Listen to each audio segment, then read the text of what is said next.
One thing has become clear as Donald Trump battles the courts over his deportations of immigrants to El Salvador, grabbing people off the street and rendering them to a foreign gulag with zero due process.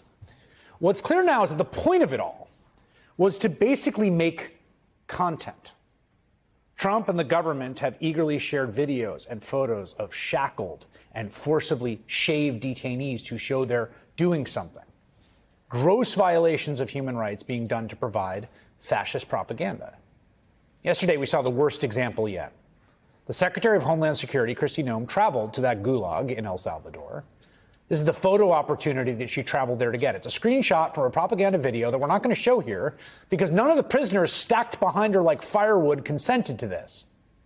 It's debasing and dehumanizing by design. In the video, Noem said that this overseas jail, where prisoners are being held without trial, is one of the tools in our toolkit that we will use if you commit crimes against the American people.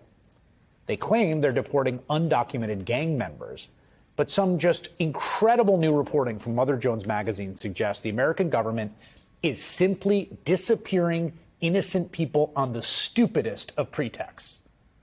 The magazine spoke with 10 families of disappeared Venezuelans who say their loved ones were abducted because the U.S. falsely accused them of having gang tattoos. Noah Leonard is one of the Mother Jones reporters who spoke with the families of those detained Venezuelans, and he joins me now. I just want to say Isabella Diaz is the co-author of this piece. The two of you did incredible work. This is some of the finest journalism I've read in the Trump era so far. Oh, well, thank you for having me on, Chris. It's really important. So let's talk about one of the people that you managed to track down. This is the family of Nery Alvarado. Tell me about who Nery Alvarado is. So Nery Alvarado, he actually celebrated his 25th birthday a week ago in this gulag that you talked about in El Salvador. He came to the United States last year from Venezuela, had been working in a bakery there, and I talked with his sister and his boss, and it was just immediately apparent just what a sweet man he is. His 15-year-old brother has autism. He has an autism awareness ribbon tattooed on his leg, and he only has 2 other tattoos, and this is part of the reason he was targeted. One says brother in English, the other says familia, family. And, you talk to his sister, and he says, this is someone who wouldn't even hurt a fly. His boss absolutely loved him, had invited him into his home many times, vouches for him 100%, yet he was taken in by ICE in early February and told explicitly, you're in here because of the tattoos you have. Yeah, can we show that one again? Nelierson, this really broke me. This is a tattoo with his brother's name, Nerlielson, and an autism, that's the autism awareness sign.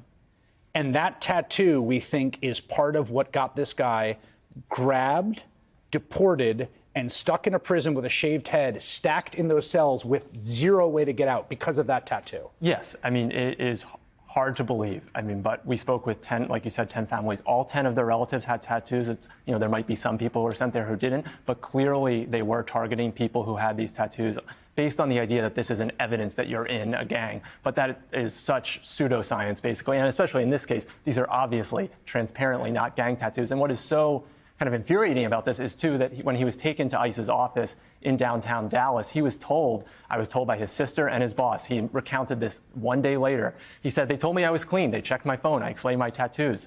They said it was fine, but then he went to another office and they said, you know what, you're coming with us anyway. And this was happening right at the time where the highest levels of the Trump administration were pushing for more and more bodies to put into detention centers. You also had someone else who was a singer, a relatively successal singer yes. in Venezuela, right? Yes, we had someone, Arturo Suarez. I spoke with his brother and his wife.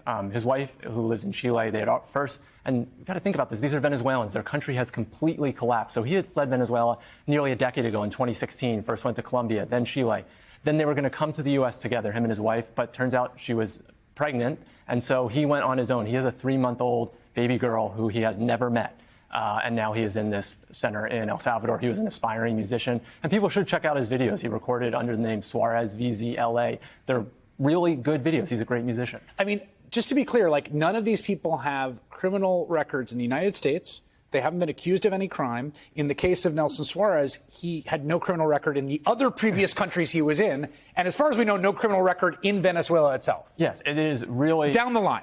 Down the line. I mean, and the only cases where we saw would be if someone entered the country without inspection, crossed the border without authorization because they were unable to get an appointment to come to the official port of entry to request asylum. Those were the only things that we could see. Nothing violent, nothing even a car accident. And these are, again, you talk to family members, and again, I can't vouch for whether they're telling the truth, and maybe they want to look out for people, but like, it really seems that a significant number of these people, there's an example of a soccer player whose soccer tattoo was mistaken for a gang tattoo. I read a story in the Miami Herald today of a married father who went to his own ICE check-in and was put on this.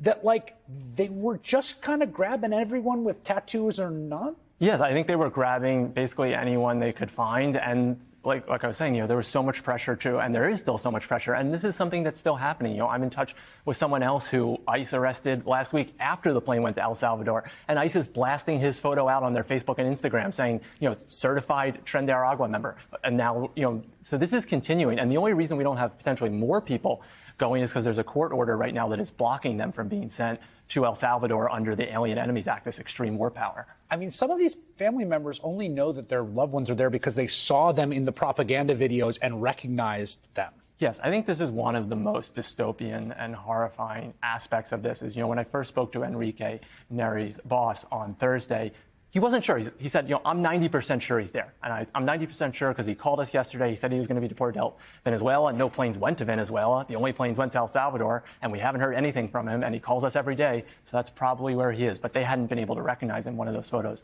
Later that day, CBS finally got a list of who's there, and they got that confirmation. But like you said, other people we knew, Natalie Sanchez recognized her husband, the musician, Arturo, because he has a tattoo of a hummingbird on his neck. And she saw the photo and said, that's my husband's tattoo. He was bent over. Yes. I mean, I want just so people understand what's happening here.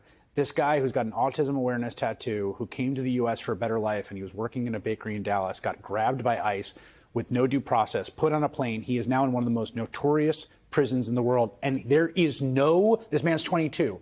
There is no way for him to get out. There is no way for him to get out. There's a prison that people talk about as a place where you don't get out of. They don't let people out of. And it's even, like you said, you called it a gulag earlier. Prison is a stretch here. This is a place where people are stacked in bunks 4 high. It is closer to a factory farm than it is to a prison. It is not meant, no human should be in this place of any kind. It is no mattresses, no sheets, nothing.